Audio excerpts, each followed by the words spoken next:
지난 주간에 여러분들이 함께 많은 분들을 초청해서 함께 예배를 드렸는데 저분들이 복음을 잘 듣고 꼭 예수 믿는 분들이 되도록 끝까지 잘 권면해 주시기를 부탁드립니다. 오늘 저는 참된 감사, 이제 7월 마지막 주가 우리가 맥주 감사 주일을 지키게 되는데 우리가 어떤 마음의 자세를 가지고 하나님 앞에 감사해야 될까 하는 내용을 살펴보려고 합니다.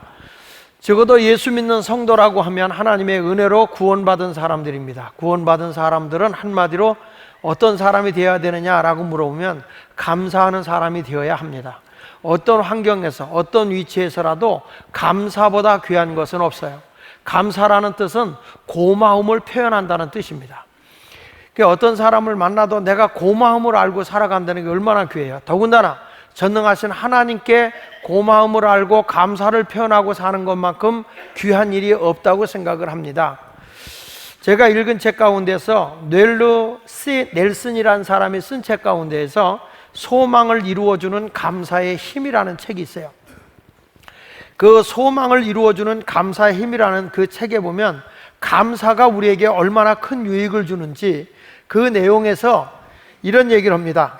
내가 감사하면 내 마음이 건강해지고 몸이 건강해지고 잔병이 없어진다고 그럽니다. 왜 감사하면 그런 게 없어지느냐 하면 내 심장이나 몸 그리고 정서의 좋은 반응을 감사할 때 일어난다는 거예요.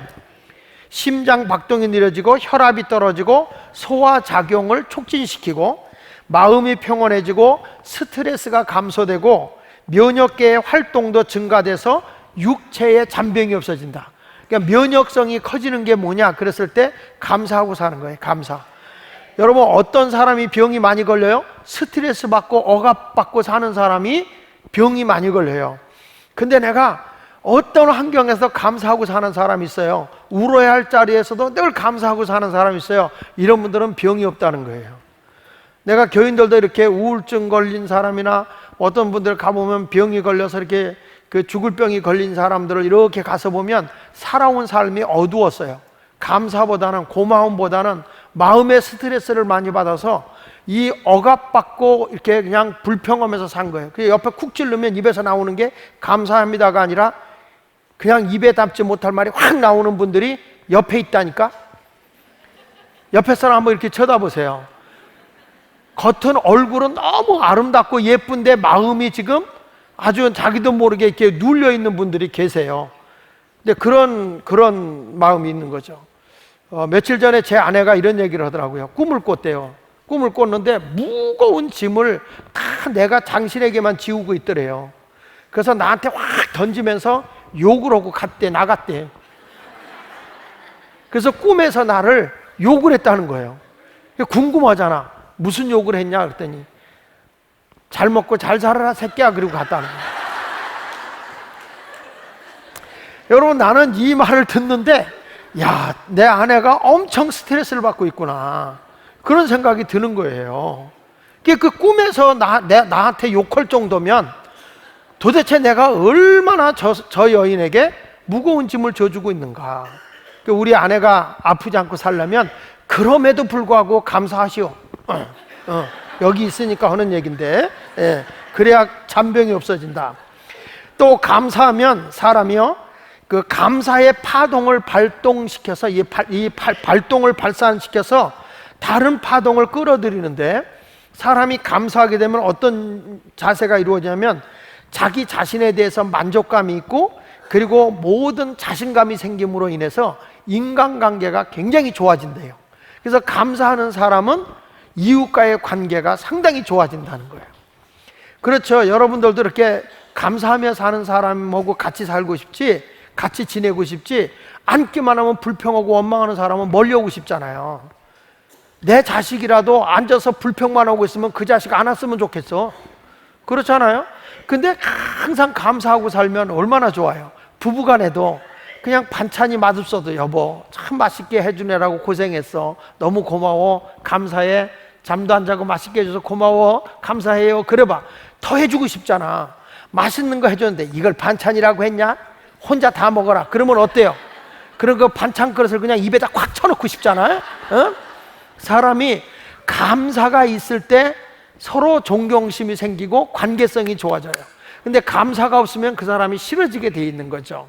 또 사람이 감사가 있으면 자신감이 생기기 때문에 어떤 위기가 와도 극복할 능력이 생긴다는 겁니다.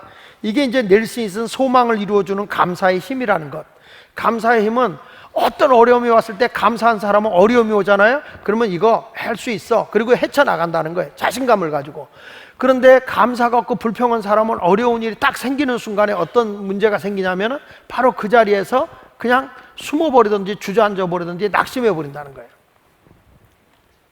그리고 감사하는 사람은 모든 일을 성공으로 끌어들이는 힘이 있다는 거예요. 뭘 하나 해도 자신감이 있으니까 그것을 성공시킨다는 거예요. 어떤 일을 성취해낸다는 거예요. 어떤 사람이 절대 불평하는 사람이 하는 게 아니라 감사하는 사람이 그 일을 한다는 거예요. 이게 감사의 힘이죠. 그래서 성경은 말하는 거예요. 범사에 감사하라. 어떤 환경에서도 감사하고 사는 게 중요한 거예요. 하나님의 언어는 감사합니다. 근데 마귀의 언어는 뭔지 아세요? 원망과 불평입니다. 마귀는 에덴 동산에서부터 하나님이 모든 걸 넉넉하게 해줬는데도 불평하게 만들어요.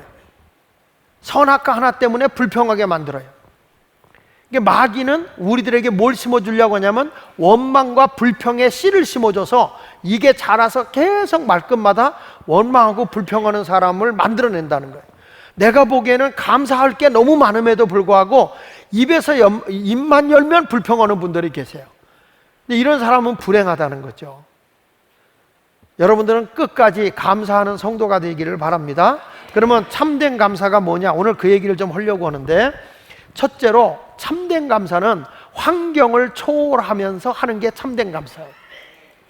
환경이 좋을 때만 할렐루야 하는 거 그게 아니에요. 어떤 환경에서도 감사할 수 있어야 된다는 거죠.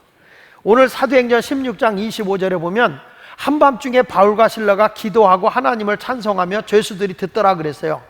지금 바울과 실라가 한밤중에 지금 옥중에서 하나님께 감사의 찬송을 하고 있어요. 그럼 어떤 때냐면 바울이 마게도냐에 복음을 전하러 갔는데 가보니까 빌립보라는 지역에서 한 사람이 점하는 귀신에 들려 있는 거예요. 이게 점을 치고 있는데 거기서 돈을 벌면 주인이 다 가져가는 거니까 이 점하는 사람은 굉장히 고통 속에 귀신에 눌려서 사는 거예요. 그러니까 바울이 그 심령이 너무 불쌍해서 예수 이름으로 귀신을 쫓아내 버렸어요. 그러니까 그 뒤부터는 점이 안 생겨요. 점이 안 들어요. 언젠가 제가 얘기했지만 여러분, 이 신 내려서 점하는 사람들 있잖아요. 이런 분들 예수 믿는 사람 가면 점괘가 안 나온다고요. 딱 가면 이건 알아요. 예수 믿는 사람이 뭐하러 왔냐? 물러가라 그래요. 강단이니까 사람이라고 그랬지 그 사람들은 욕을 해요.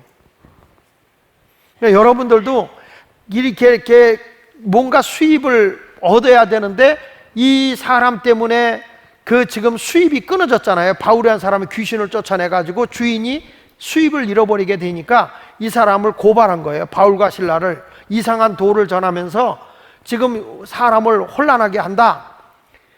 그래가지고 고발하는 바람에 바울과 실라가 붙들려서 아주 넋실나게 매를 맞고 그리고 쇠사슬에 묶여서 감옥에 갇혀있는 상태였습니다. 여기 성경에 보면은요 23절 24절에 보면 많이 친 후에 그랬어요. 이 당시에 사람이 매를 들어서 40대를 때리면 사람이 죽어요. 40대를 맞으면 죽는데 이 40에 한 대 감한 매, 그러니까 아주 아사 직전, 죽기 직전까지 매를 맞고 온몸이 피투성이가 되고 욱신욱신 쑤시는 상태에서 감옥에 갇혀 있는데 그것도 도망갈까봐 깊은 곳에 이렇게 가둬놓고 쇠사슬로 묶은 것만이 아니라 착고를 채웠다는 것은 큰 쇳덩어리를 발 이런 데다가 묶어가지고서 도망가지 못하게 아주 꿈쩍달싹 못하게 묶어놓은 거예요. 그러니 온몸이 아프고 춥고 고통스러운 그런 자리에서 바울이 지금 뭘 하고 있냐면 하나님을 찬송하고 있는 거예요. 우리 같으면 탄식하거나 원망할 거예요. 하나님, 내가 복음을 전하라고 그래서 예수를 전하는데 저 귀신 들린 자 쫓아냈어요. 내가 하나님 뭘 잘못했어요? 잘못한 거 없는데 왜 나에게 이런 시련이 오는 겁니까? 왜 이런 고통이 오는 겁니까? 하고 원망할 텐데 바울은 오히려 그런 것은 전혀 안중에 없어요. 원망과 저주가 없이 오히려 하나님 감사합니다 하고 찬송하고 있는 거예요. 감사하는 사람들은 입에서 노래가 나와요. 아침에 밥하기 싫은 사람이 찬송이 나옵니까? 밥하기 싫은 사람 밥하라면 입에서 불평이 나오지 무슨 찬송이 나와요. 근데 기쁨으로 밥하는 사람은 오 아침밥 주님이 주신 것, 오 아침밥 행복한 것, 그러면서 노래 부른다고 생각해봐요. 이 사람은 정말 마음에서 우러나오는 거죠. 남자들은 좋겠다, 밥 해 먹으면 처먹고 자빠져만 있고 막 이리 불평만 하고 앉아있다. 이런 사람은 가정이 먹어도 건강하지 않아요. 근데 감사함으로, 행복함으로, 내가 사랑하는 사람을 위해서 밥할 때 행복해지지 않습니까? 그러니까 감사가 있어야 되는 거예요. 바울은 너무너무 하나님의 은혜에 감사해서 그냥 감사 찬송하는 거예요. 그 매를 맞고 온몸이 쑤시는데도 내가 예수님 때문에 핍박을 당하고 예수님 때문에 어려움을 당하는구나, 오 주님 감사합니다, 행복합니다, 오히려 감사하는 거예요. 성경에 보면 욥이라는 인물이 등장해요. 이 사람이 하나님을 잘 믿는 사람이었는데 사탄이가 와서 하나님께 참소하는 거예요. 하나님, 이 욥이라는 사람이 이유 없이 하나님에게 감사하겠어요? 욥이라는 사람에게 어려움 줘봐요. 하나님이 물질 뺏어가봐요. 이 가정에 자식들 건달해봐요. 하나님, 당장 저 사람은 하나님을 원망하고 불평할걸요? 그랬더니 욥은 그런 사람이 아니야, 하나님도 인정을 해요. 무슨 소리예요 하나님? 그러니까 하나님 뭐란가, 그러면 욥의 생명만 건드리지 말고 한번 네가 한번 욥이 불평하나 안 하나 한번 해봐라. 근데 욥에게 말이야, 사탄이가 그때부터 죽이고 빼앗고 멸망시키는 일을 하잖아요. 어떤 일이 벌어지냐면 갑자기 욥의 가정에 막 적들이 와가지고 재산을 다 뺏어가는 거예요. 그렇게 부유하게 살던 사람이 하루아침에 다 물질을 잃어버려. 그래가지고 양치기들이, 목동들이 와가지고 지금 적들이 쳐들어와서 우리 양을 뺏어갔어요, 나귀를 훔쳐갔어요, 다 뺏겼어요. 그 많은 물질을 하루아침에 다 잃어버린 게 욥입니다. 그리고 났는데 조금 있다가 오더니 우리 주인님 아들들이 지금 가족들이 10자녀가 모여갖고 생일 파티를 하고 있는데 갑자기 태풍이 크게 와가지고 집을 무너뜨려서 10자녀가 다 죽었다는 거예요. 이 사람이 엎친 데 덮친다고 말이죠. 욥이라는 가정에 지금 하루아침에 지금 물질을 다 잃어버리고 그리고 자녀들 다 잃어버렸어요. 얼마나 불행합니까? 거기다가 욥이라는 사람이 건강을 잃어버려가지고 온몸이 악창이 나가지고요, 편히 앉아있을 수가 없어서 잿더미를 파고 고속에 들어가서 앉아서 개화장으로다가 몸을 박박 긁을 정도로 피고름이 막 쏟아지는 그런 아주 중병에 걸렸어요. 그러면 아니야, 힘들고 아프면 뭐 아내만 힘들고 아프겠어? 남편도 힘들고 아프죠.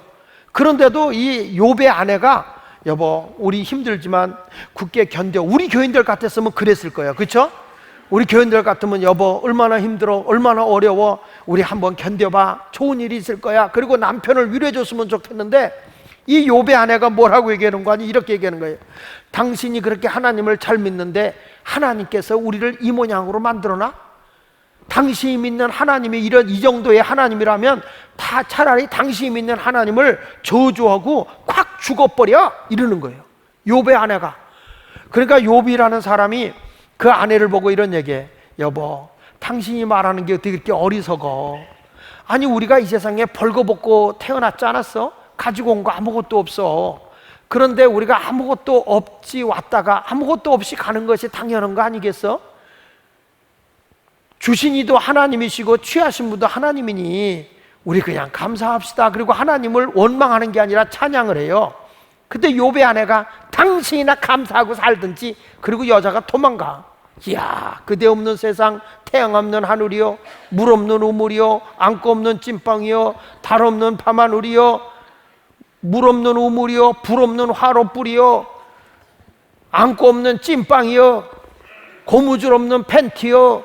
뭐 아무리 얘기를 해봐도 막상 자기가 절박한 상황에 올리면 사람이 자기도 모르게 원망하고 불평하는 거예요.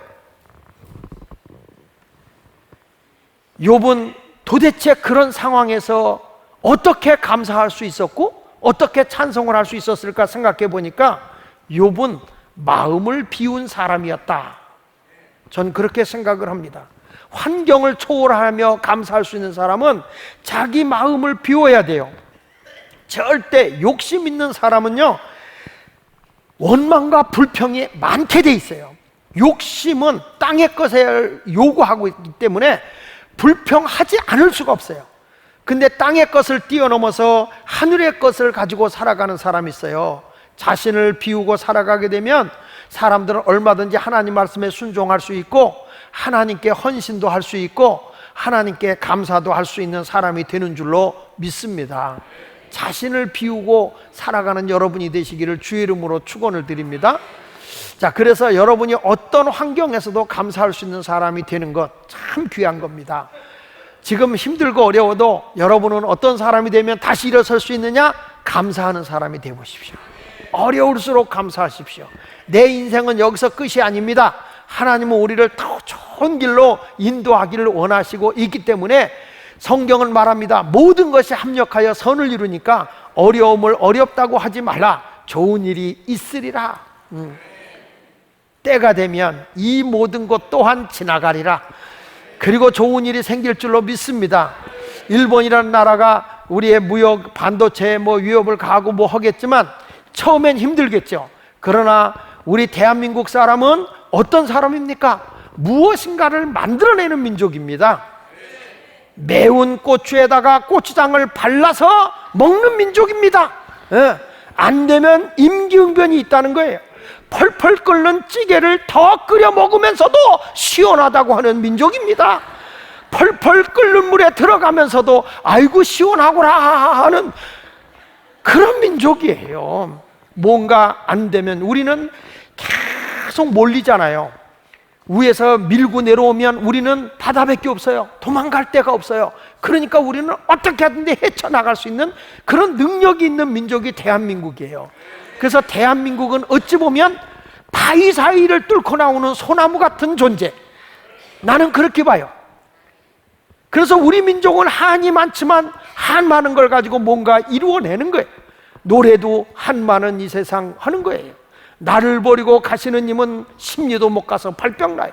대한민국을 버렸다 일본은 십리도 못 가서 발병이 나게 돼 있어요. 그러니까 우리는 뭔가를 이루어내고, 지금은 어렵지만 우리가 스스로 이것이 더욱 발전해 나가는 그런 계기가 이루어질 거를 저는 확신합니다. 그러니 어려움을 어렵다고 좌절하는 자가 아니라 그걸 뚫고 일어나는 사람, 감사하고 나가십시오. 모든 것이 좋게 될 줄로 믿습니다. 두 번째 가서 참된 감사는 하늘에 속한 능력을 소유한 자입니다.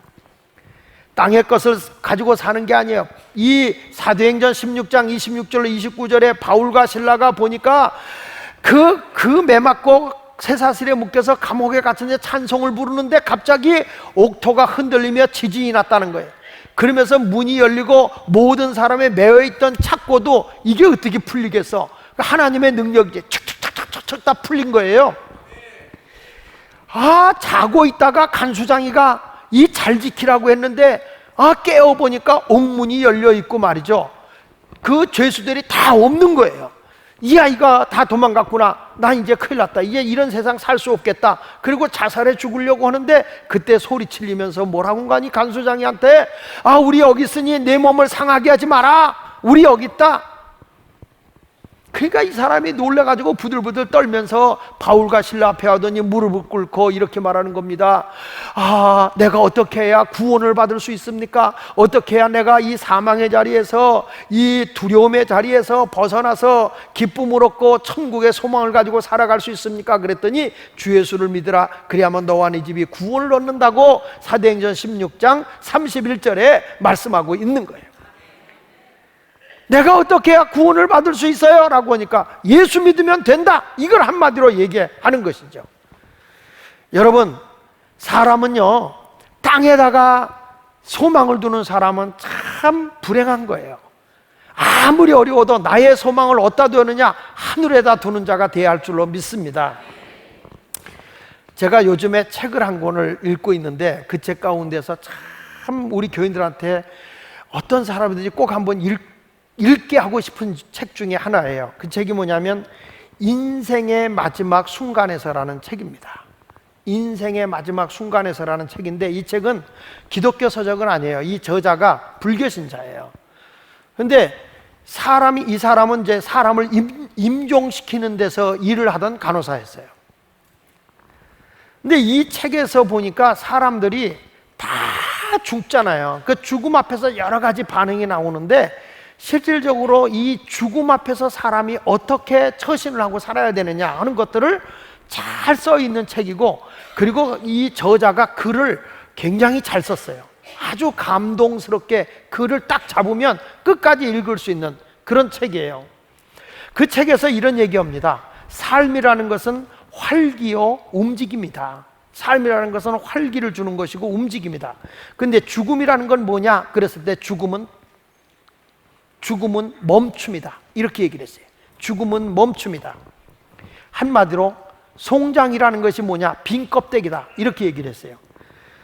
근데 이 책에서 이런 얘기합니다. 사람이 죽어서 매장이 된다는 게 뭐냐, 사람의 몸이 퇴비가 된다는 거다, 거름이 된다는 거다, 도로 다 땅으로 돌아간다 하면서, 그 책에서 파브르라는 사람은 이런 얘기를 했어요. 좀 가슴 아픈 얘기지만 한번 들어보십시오. 구더기 앞에서는 누구나 평등하다. 동물과 인간, 거지와 왕이 모두 죽으면 구더기가 다 파먹는다. 똑같다. 거기서 당신은 진정한 평등을 알게 된다. 우리가 사는 이 세상에서 유일한 평등을 얻는 것은 죽음 후이다. 여러분 죽지요? 그렇게 이쁘게 하려고 미용을 하고 가꾸고 잘생긴 사람 쫓아다니고 길을 써본들 다 구더기가 파먹을 거예요. 인생은 썩어가는 존재들이. 그럼에도 불구하고 인간들은 웬 욕심들이 많은지. 근데 바울과 실라는 지금 인생으로 말하면 굉장히 불행한 자리에 있음에도 불구하고 그냥 하나님께 감사하고 찬송하는 거예요. 이거는 땅에서 보면, 땅의 것으로 보면 불행한 사람이야. 그런데 하늘에 소망을 두고 산 사람은 행복하다는 거예요. 여러분은 어디에다 소망을 두고 사는지 모르겠어요. 북아프리카에서 출생했던 터툴리안이라는 사람이 유명한 로마의 철학자이기도 하죠. 이 사람은 이런 얘기를 했습니다. 바울과 실라가 마음이 하늘에 가 있었기 때문에 발이 착고에 매어 있었는지 없었는지조차 느끼지 못했을 것이다. 자기는 세상에서 묶이고 그렇게 고통스러웠을지 모르지만 그는 하늘에 속해 산 사람이기 때문에 시시하게 땅에 내가 묶여 산다는 생각 안 했을 것이다, 그 얘기예요. 여러분들은 왜 가정에서 부부간에 다툼이 생깁니까? 나는 여러분에게 감히 말할 수 있는 것은 땅의 것에다가 소망을 두기 때문에 그런 거예요. 진정한 그리스도인은 땅의 것에 소망을 두지 않아요. 하늘의 것에 소망을 두는 사람인 줄로 믿습니다. 바울은 골로새서 3장 1절로 이렇게 말합니다. 그러므로 너희가 그리스도와 함께 다시 살리심을 받았으면 위의 것을 찾아라. 거기는 그리스도께서 하나님 우편에 앉아 계시느니라. 위의 것을 생각하고 땅의 것을 생각하지 말라. 지금 여기 성경에 있는 말씀을 통해서 보면 위의 것만 생각하라, 땅의 것 생각하지 마라. 이는 너희가 죽었고 너희 생명이 그리스도와 함께 하나님 안에 감추어졌기 때문이라는 거예요. 바울은 위의 것을 생각하고 땅의 것을 생각하지 말라는 것은 전 이렇게 봐요. 하늘의 것을 가지고 있는, 위의 것을 가지고 있는 사람은요, 어떤 환경에서도 자족합니다. 자족해. 스스로 만족하고 살아갑니다. 감사하고 살아갑니다. 그러나 땅의 것을 가지고 있는 사람들은 욕심이 많아서요, 아무리 많은 걸 줘도요 감사할 줄 몰라요. 원망과 불평만 생겨요. 제 아내가 이제 새로, 우리가 이제 요 아파트로 전세로 이제 이사를 했어요. 아내가 너무 다리가 아프다고 이사를 해야 되겠다고 전세로 이사를 했는데, 그 이사를 하고 났는데 이제 거기에 다 모든 게 다 있어요. 뭐 이사 가려니까 가져갈 게 하나도 없더라고. 근데 거기는 임대 준 사람이 냉장고도 이렇게 한 짝으로 이렇게 돼 있고 있어. 그냥 있는 대로 삽시다. 가지고 이제 있는 대로 사는 거예요. 그런데 냉장고가 반쪽이잖아요. 조그만 거잖아요. 뭘 꺼내려고 열면 우수수 그냥 비가 오듯이 쏟아지는 거예요. 그냥. 그리고 이제 거기 뭐 그냥 안 되겠어요. 그랬더니 그냥 제 아내가 굉장히 힘들어 하더라고요. 그래서 이따가 내가 뭐 외상은 양잿물도 퍼먹는다는데 마침 또 제 아내가 생일이 7월 1일이었어요. 그래서 제 아내한테 여보 갑시다. 남편으로서 당신 냉장고 하나 못 사주겠냐. 가자. 가지고 이마트에 가가지고 뭐 나는 인터넷을 조사해 보니까 7, 80만 원 하더라고요. 그래서 그 정도면 사줄 줄 알았어. 가봤더니 무슨 냉장고가 5, 600만 원도 하고 막 400만 원도 하고 막 그래. 그 제일 싼 게 얼마냐? 그러고 나서 4짝짜리 그거 이제 한국에 입어서 봤더니 239만 원이더라고요. 그래서 그걸 이제 5개월짜리 할부로 더 좋은 게 보면 좋은 거 가잖아요. 그래서 우리 다음에 집 사면 좋은 거 사고 그냥 이걸로 그냥 하자. 그리고서 그걸 이제 할부로 5개월짜리 할부로 해서 사서 갖다 줬어요. 제 아내가 너무 좋아하는 거예요. 너무 행복하는 거예요. 이제 모든 게 다 들어서 좋다고 행복하다고. 그러더니 얼마나 갈까? 이틀 가더라. 그 행복하고 그 좋은 것이 이틀 가요. 무슨 얘기인지 아세요? 땅의 것은 사람에게 만족을 오래 주지 못한다는 얘기예요. 뭘 하다 보니까 제 아내가 이렇게 계산서를 나한테 내미는 거예요. 이게 들어간 거라고. 보니까 뭐 융자 받아서 전세 가고 그러니까 뭐 이자비 뭐가 있고 막 그러는 거예요. 그러면서 이거 돈을 좀 아껴 써야지. 이거 돈도 없는데 어떡하냐.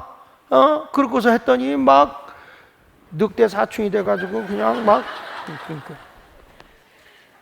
뭐 때문에 문제가 되느냐? 하늘의 것에는 우리는 다툴 일이 없어. 하늘의 소망을 두고 살 땐 다툰 게 없는데 땅의 것 가지고 계산하니까 싸움이 벌어지는 거야. 땅의 것. 왜냐하면 땅의 것은 욕심이니까. 제가 연구를 개발하고 많은 목회자들을 훈련시키기 위해서 밴드 목회 연구를 많이 하고 책을 이번에 좀 다 바꿔서 새로 찍었어요. 책을 한 10권 정도 이렇게 새로 찍다 보니까 경비가 굉장히 많이 들어간 거예요. 이게 출판비를 인쇄비를 못 주고 있는 거야. 그래서 내가 교회에다 의뢰를 해서 목회하는데 목회 연구비 좀 달라. 그랬더니 목사 예산에 없는 거라 드릴 수가 없습니다. 그러는 거예요. 예산에 없는 거라는 거예요. 그러냐? 어떻게 이거 큰일 난 거예요. 그래서 내가 교인들을 붙잡고 한 명 붙잡고 내가 이런 사장인데 연구비 좀 달라. 좀 도와줄 수 있겠냐? 가지고 그냥 있는 대로 조금씩 해가지고 세 분한테 좀 봐서 이제 인쇄비를 줬는데 아직도 책 출판해서 나와야 될 게 주일학교 용들 뭐 이런 것들이 좀 나와야 되는데 그걸 못 나오는 거예요. 저는 이것이 물질이 있는 거지만 이 물질을 위해서 가치 있는 것에 하늘을 위해서 쓰는 거예요. 나를 위해서 쓰는 게 아니라 하늘 있는 거. 근데 그분들한테 이 물질이 가치 있어서 앞으로 당신들에게 크게 복이 될 거다. 나 그런 얘기는 했어. 어떤 분들은 목사가 되게 돈이 많은 줄 알아.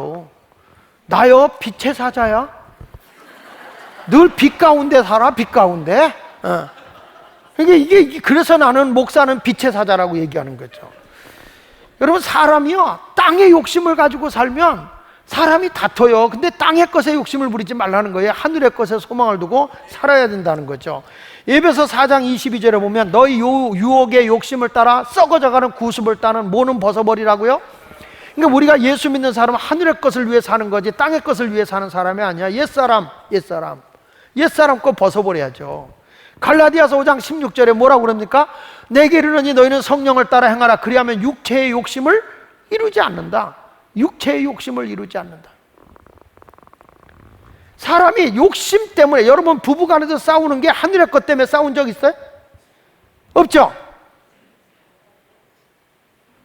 다 욕심 때문에 싸우는 거예요. 세상의 욕심. 남편이 뭐 안 준다, 돈 안 준다, 뭐 해준다. 얼마나 주면 만족하겠냐? 성가대. 예? 얼굴 보면 맨날 싸워. 시비부터. 내가 보기엔 그 정도면 좋게 어떤 상황에서 자족하고 살아야 되거든요. 욕심 좀 버려요. 어느 아들이 장가를 못 가는 거예요. 왜냐하면 선만 보고 이 여자가 좋으면 엄마 눈에 안 차는 거야. 아들이 너무 부모님이 볼 땐 자식이 굉장히 귀하잖아요.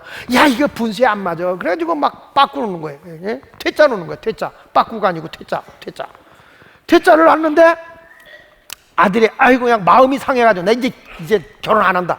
그 나이가 먼 거예요. 근데 어느 날 어머니가 TV를 보다 보니까 아이고 내가 아들의 말을 존중해야 되겠다 이런 생각이 들어서 아들을 붙잡아 놓고 얘기하는 거야. 야 이제 엄마가 너 터치 안 할게. 네가 좋다 그러면 엄마는 100% 찬송이야. 무조건 네가 원하는 대로 해라. 엄마 손 안 댈게. 결혼만 해라. 아들이 다짐하는 거예요. 진짜요? 진짜로. 확실해요? 확실해. 내가 골라와도 반대 안 해? 안 한다. 해라. 그래가지고 아들이 데려왔는데 진짜 마음에 안 드는 거예요. 진짜 마음에 안 드는 거예요. 내 이해하고 결혼을 시켜야 되는가 이런 생각이 들지만 아들하고 약속한 거니까 알아서 해라. 근데 엄마 얼굴을 보니까 못마땅해. 그래도 알아서 해라. 그래도 이제 결혼을 했어요. 막 얼굴이 늑대 사춘이 돼가지고 엄마가 그래가지고 이제 결혼을 했는데 살다 보니까 어느 틈에 손자가 나와 손녀가 나와. 그래가지고 할머니한테 앵겨주는데 얼마나 행복한지 너무 좋은 거야. 그러니까 며느리도 좋더라는 거예요. 이 어머니가 한 얘기가 있어요. 뭐라 하냐면 내가 욕심을 버리니 나 하나 욕심을 버리니 온 가족에게 행복이 찾아오더라. 네. 내가 욕심 하나 버리니까 우리 아들도 행복하고 우리 가정이 행복해지더라는 거예요. 부탁하노니 욕심을 버리세요. 그러면 자족하고 하늘의 소망을 가지고 살게 되는 줄로 믿습니다. 성도는 마음이 어디에 있어야 된다고요? 하늘에 있어야 돼요. 절대 땅의 것 여러분 아무리 많이 가져도 만족 안 해요. 자족하지 못합니다. 그런데 하늘의 것을 가지면 어떤 환경에서도 자족할 수 있는 거예요.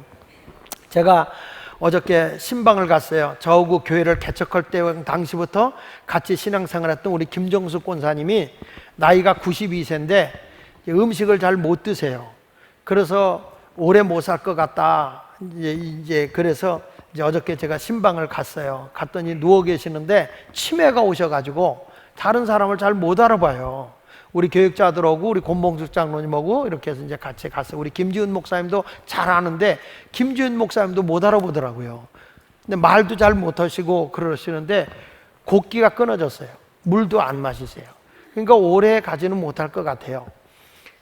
근데 92세인데 제가 갔더니 저 왔어요. 그리고 갔어요. 들어갔더니 아무도 못 알아보는데 나만 알아보는 거예요. 장 목사님이 오셨다고. 근데 내가 가게 된 이유는 우리 장로님들하고 우리 목사님들이 갑자기 길가를 지나가다가 거기를 들려서 신방을 했는데 이분이 이제 몸이 아프시고 교회도 못 오시는데 목사님 사진만 보고 있다는 거예요. 내 사진만 보고 있다는 거예요. 그래서 목사님 한번 가보셔야 되겠다고 그러길래 어저께 가봤더니 진짜 그 사진 우리 그 권사님 권사 취임할 때 나하고 같이 찍었던 그 사진을 붙잡고 계속 보고 있는 거예요. 근데 이분은 우리 교회에서 1년 365일 새벽기도 한 번 안 빠지고 365일을 감사한 분이에요. 근데 지금 그 자녀들이 그 손주가 굉장히 지금 아주 잘 나가고 잘 돼서 내가 돌아가서 이렇게 돌아가시면 안 되겠다. 그래서 제가 아는 복지에다가 좀 연락을 해서 거기 이제 기독교 복지가니까 거기 내가 이사로 있는데 거기서 이분을 좀 돈 안 받고 한번 모셔봐라.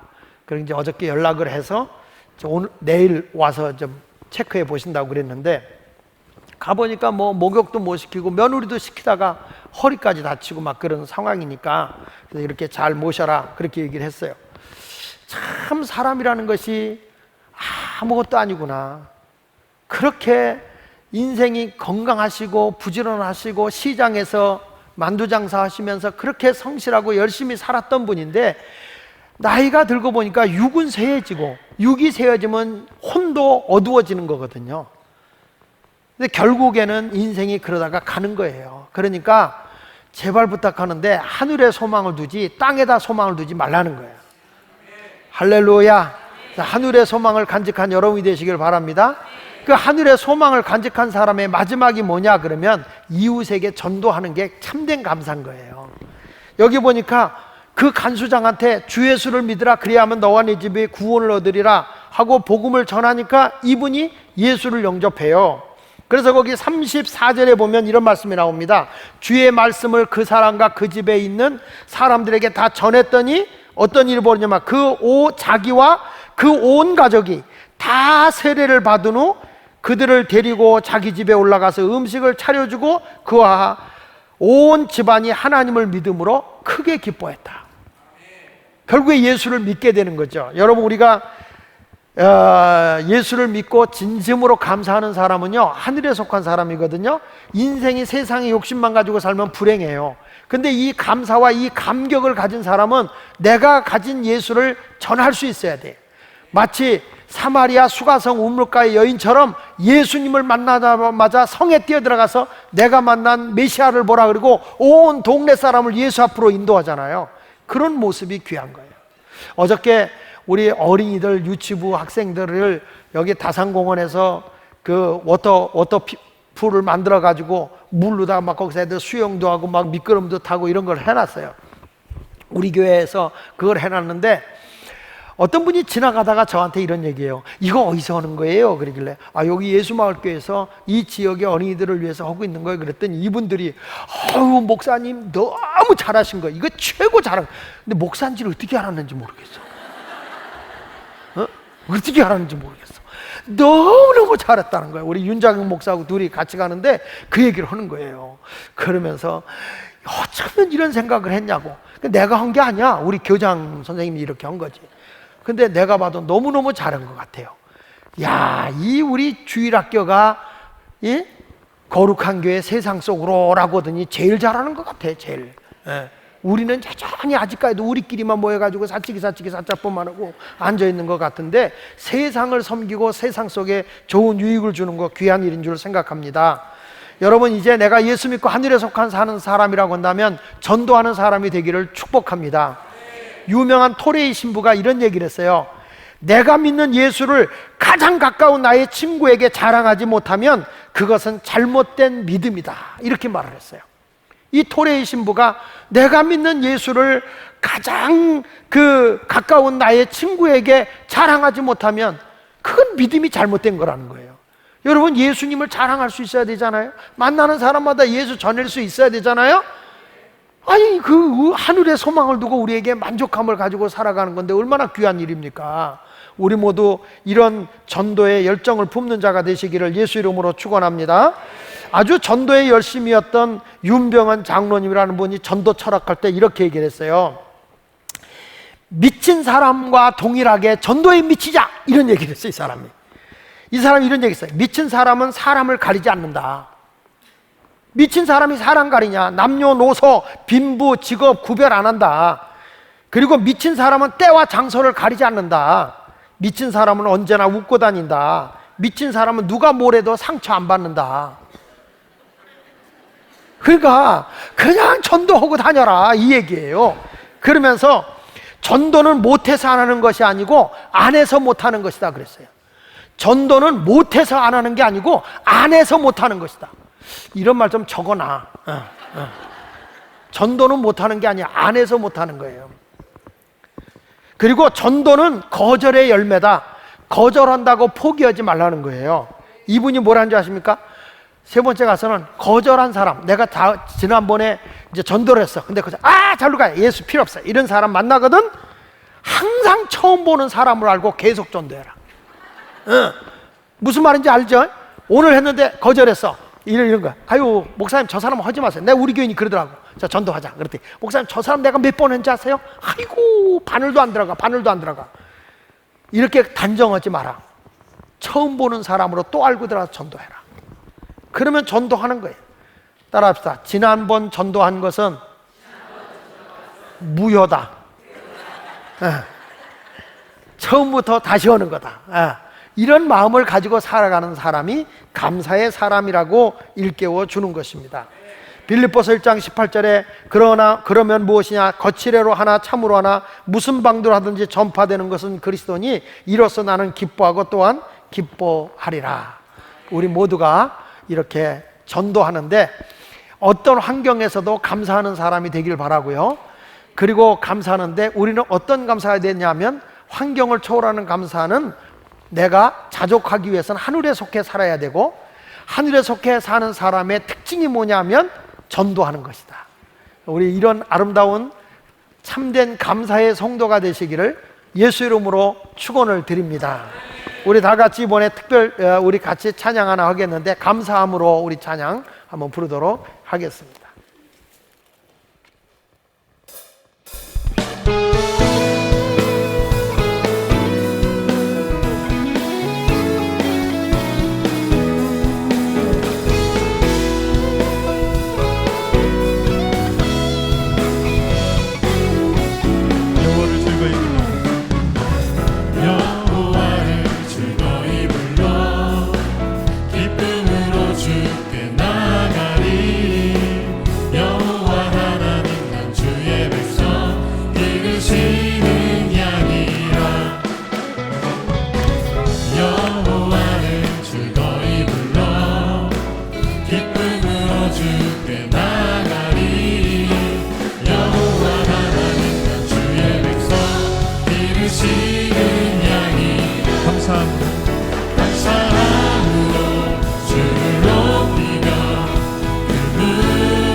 자, 우리 다 같이 눈을 감으시고, 사랑하는 여러분은 지금 내 삶 속에서 어떤 삶을 살고 있나요? 감사의 삶을 살고 있는가요? 아니면 내가 원망이나 불평이 더 많은 사람으로 살아가고 있는가? 내 인생이 하늘에 속한 소망의 삶을 산다면 자족하며 감사의 사람이 되어야 하는 것입니다. 성경은 우리에게 말합니다. 범사에 감사하라고 말입니다. 우리 모두 감사의 삶을 살기 위해 다 같이 잠깐 결단하며 한 음성으로 기도하겠습니다. 기도하십시다. 하나님 아버지, 감사합니다. 우리 모두가 이 세상에 원망하지 말고 어떤 환경에서도 감사하는 삶을 살아가게 하여 주옵소서.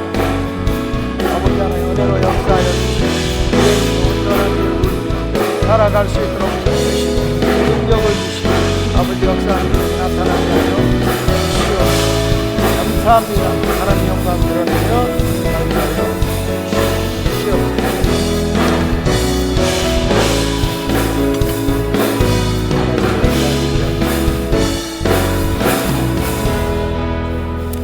하나님, 예수 믿는다는 사람들은 땅의 욕심을 위해 살아가는 존재가 아니라 이 땅에서 자족하며 하늘의 소망을 품고 감사하며 살아가는 자들이며, 아직도 땅의 것에 취해가는 사람들에게 전도하여 하늘의 소망을 품고 살아가도록 해야 하는 것이 참된 감사입니다. 우리 모든 성도들이 참된 감사의 사람들이 되게 하여 주옵소서. 예수님의 이름으로 기도합니다. 아멘.